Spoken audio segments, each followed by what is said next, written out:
గుంటూరు జిల్లాలో కలకల దోపిడీ దొంగలపై జీఆర్పీ పోలీసుల కాల్పులు. పొన్నూరు మండలం నిడదవోలు రైల్వే స్టేషన్ సమీపంలో ఘటన. సిగ్నల్ ట్యాంపరింగ్ ముఠాగా అనుమానం. 10 రౌండ్ కాల్పులు జరిపిన పోలీసులు. గుంటూరు జిల్లాలో అర్ధరాత్రి హైడ్రామా చోటు చేసుకుంది. రైలు ప్రయాణికులే లక్ష్యంగా దాడులకు తెగబడుతున్న దోపిడీ దొంగల ముఠాపై జీఆర్పీ పోలీసులు తూటాల వర్షం కురిపించారు. పొన్నూరు మండలం నిడుబ్రోలు రైల్వే స్టేషన్ సమీపంలో అనుమానాస్పదంగా తిరుగుతున్న వ్యక్తులను అదుపులోకి తీసుకునే ప్రయత్నంలో పోలీసులపైనే దుండగులు రాళ్ల దాడికి దిగారు. ఆత్మరక్షణ కోసం పోలీసులు జరిపిన కాల్పులతో నిందితులు పొలాల్లోకి పరారయ్యారు. గుంటూరు విజయవాడ రైల్వే డివిజన్ల పరిధిలో సిగ్నల్ ట్యాంపరింగ్ చేసి దోపిడీలకు పాల్పడుతున్న ముఠాల ఆగడాలు ఇటీవల మితిమీరిపోయాయి.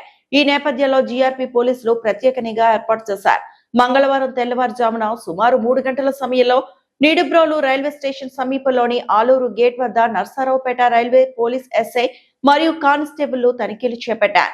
ఆ సమయంలో 2 వ్యక్తులు వైర్లు కత్తిరించే పరికరాలతో అనుమానాస్పదంగా కనిపించడంతో పోలీసులు వారిని చుట్టుముట్టే ప్రయత్నం చేశారు. అయితే పోలీసుల నుంచి తప్పించుకునేందుకు దుండగులు రాళ్లతో విచక్షణారహితంగా దాడికి దిగారు.